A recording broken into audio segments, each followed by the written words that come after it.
ஓம் சாய்ராம். வணக்கம். பாரம்பரிய கிராமத்து முறையில் எங்கள் வீட்டில் பொங்கல் வைப்போம் அப்படின்னு ஷார்ட்ஸில் உங்ககிட்ட ஷேர் பண்ணியிருந்தேன். 2 வருஷமாக பொங்கல் வைக்கலை அப்படின்ற ரீசனையும் உங்ககிட்ட சொல்லியிருந்தேன். ஓல்டு வீடியோ கிடச்சா ஷேர் பண்ணுறேன் அப்படின்னு சொன்னேன். இது 2023 எடுத்த வீடியோ இது. அப்போ நாங்கள் யூடியூப் சேனலில் ஸ்டார்ட் பண்ணல, அதனால் சும்மா ரஃப்பாக எடுத்தது. அதை தான் உங்ககிட்ட நான் ஷேர் பண்ணுறேன்.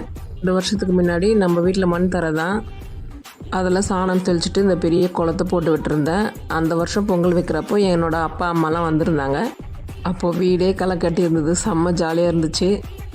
இந்த கோலம் பார்த்திங்கன்னா 4 மணிக்கு எழுந்துச்சி 6 மணி வரைக்கும் நான் ஒரே ஆளாக கோலம் போட்டு கலர் அடிக்கிற வேலை ஃபுல்லாக நான் ஒரே ஆளாகவே பாடினேன். எங்களுக்கு எந்த பொங்கல் கும்பிட்றது பழக்கம்னா மாட்டு பொங்கல் தான் கும்பிட்றது பழக்கம். தைப்பொங்கல் அப்போ சிம்பிளாக ஒரு சக்கரை பொங்கல் செஞ்சு சூரிய பகவானுக்கு படைச்சி வீட்டில் சாமி கும்பிடுவோம். மாட்டு பொங்கல் பார்த்திங்கன்னா நாங்கள் இது போல் வெளியில் பொங்கல் வச்சு கொண்டாடுவோம்.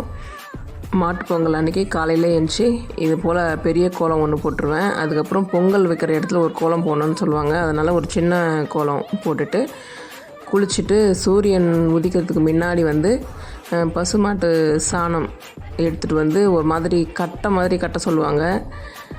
இந்த வீடியோவில் வரும் பாருங்கள்.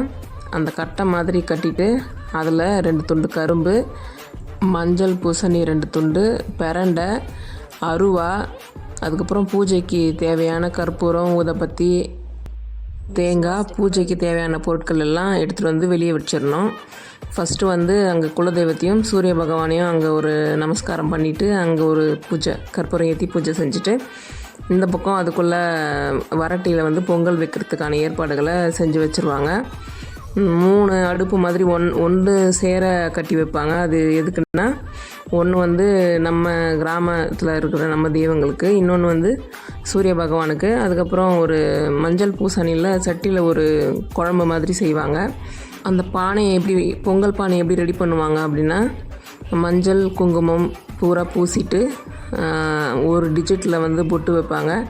அதுக்கப்புறம் மஞ்சள் கொத்து அப்படியே அந்த பானை கழுத்தை சுற்றி கட்டி விட்டுருவாங்க. அதுக்கப்புறமா தான் கற்பூரம் ஏற்றி அந்த வரட்டியில் பொங்கல் வைக்க ஆரம்பிச்சிடுவாங்க.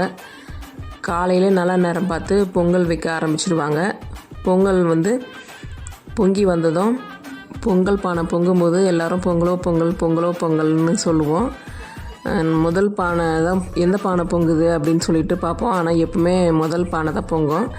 அந்த பொங்குற அந்த தண்ணியை இன்னொரு சின்ன பானை புதுசாக வாங்கி வச்சுருப்போம், அதில் மொண்டு எடுத்துப்போம்.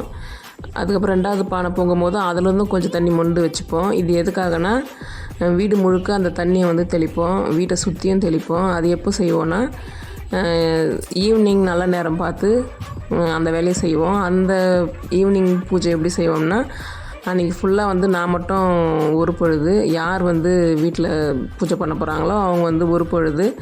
அதே மாதிரி பூஜையெல்லாம் முடிச்சுட்டு தான் நான்வெஜ்ஜு சாப்பிடுவாங்க. வீட்டில் சமைச்சிருப்போம், இருக்கிறவங்க எல்லாருமே சாப்பிட்ருவாங்க. ஆனால் நாங்கள் மட்டும் சாப்பிட மாட்டோம். நடு வீட்டில் வடை பாயசத்தோடு அன்றைக்கி சாப்பாடு செஞ்சு போட்டுட்டு இந்த பொங்கலையும் சாமிக்கு படைச்சிட்டு அதுக்கப்புறமா தான் நான்வெஜ்ஜை நாங்கள் சாப்பிடுவோம். ஈவினிங் எப்படி பூஜை நடக்கும்னா, ஒரு முறத்தில் இந்த பூசணிக்காயோட இலை இருக்கும்ல, அது 3 இலை வச்சுப்போம். அந்த 3 இலையில் கொஞ்சம் அந்த பொங்கல் அள்ளி வச்சு அதில் அந்த பூசணிக்காய் குழம்பு அள்ளி வச்சு வீட்டிலே அதேமாதிரி பொங்கலோ பொங்கல் சொல்லி சாமிக்கு நடு வீட்டில் வடை பாயசத்தோட சாப்பாடு போட்டு வீட்டில் சாமி கும்பிட்டுட்டு காலையில் பொங்கலை சொந்தக்காரங்க எல்லாருக்கும் கொடுத்து விட்டுருவோம். இதுதான் எங்கள் வீட்டில் எங்கள் கிராமத்தில் நாங்கள் பொங்கல் வைக்கிற முறை. நீங்கள் எப்படி பொங்கல் வைப்பீங்கன்னு கமெண்ட்டில் சொல்லுங்கள். இந்த வீடியோ உங்களுக்கு பிடிச்சிருந்தா நம்ம சேனல் லைக் பண்ணுங்கள், ஷேர் பண்ணுங்கள், சப்ஸ்கிரைப் பண்ணுங்கள். நன்றி.